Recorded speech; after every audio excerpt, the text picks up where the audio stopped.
ஹஜ்ரத் இப்ராஹிம் அலைஹிஸ்ஸலாம் அவர்கள் ஒரு கட்டத்தில் நெருப்புக்குள் போடப்பட போகிறார்கள். அந்த நெருப்பு எந்த அளவு ஒரு சக்தி வாய்ந்தது என்று சொன்னால் வரலாற்று ஆசிரியர்கள் எழுதுகிறார்கள், அந்த நெருப்புக்கு மேலால் ஒரு பறவை பறந்தால் கூட அந்த பறவை அப்படியே பொசுங்கி விழுந்து விடுவதாக அந்த வரலாற்று ஆசிரியர்கள் பதிவு செய்கிறார்கள். கண்ணியமானவர்களே, இப்படி ஒரு சக்தி வாய்ந்த ஒரு நெருப்பு, இப்படி நெருப்பு என்று சொன்னாலே அது பத்த வைக்கக்கூடியது, அது எரிக்கக்கூடியது என்பதாக நாங்கள் நம்பிக்கை கொண்டிருக்கிறோம். கண்ணியமானவர்களே, அந்த நம்பிக்கையை உடைத்தான் அல்லாஹு தஆலா.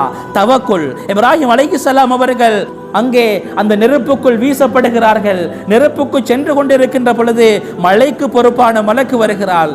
இப்ராஹிமே, நீங்கள் நாடினால், நீங்கள் விரும்பினால் நான் மழையை பொழியை செய்து இந்த நெருப்பை அணைத்து விடுவேன் என்பதாக கேட்கின்ற பொழுது இந்த நிலைமையை ஏற்படுத்தி தந்தவன் அல்லாஹ். இப்படியான இந்த சூழலை ஏற்படுத்தியவன் அல்லாஹ்.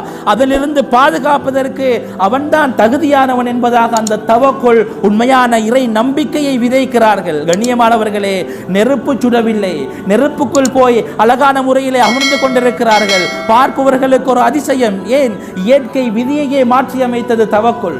உண்மையான முறையில் அல்லாஹ் மீது நம்பிக்கை கொண்டால், உண்மையான முறையிலே தவக்குல் இருக்கும் என்று சொன்னால் நிச்சயம் அல்லாஹ் இப்படியான விதிமுறைகளை மீறிய மாற்றங்களை ஏற்படுத்துவான். உலக நியதிகளுக்கு மாற்றமான செயற்பாடுகள் மூலமாக அல்லாஹ் எங்களை பாதுகாப்பான். கண்ணியமானவர்களே, இரண்டாவது விடயம், அல்லாஹ்வுடைய அருள் தேவையா? அல்லாஹு தஆலா எனக்கு ரிஸ்க் அளிக்க வேண்டுமா? நான் நினையாத புறத்திலிருந்து அல்லாஹ்வுடைய உதவியை பெற்றுக்கொள்ள வேண்டுமா? அல்லாஹ் மீதான தவக்குல் இருக்க வேண்டும்.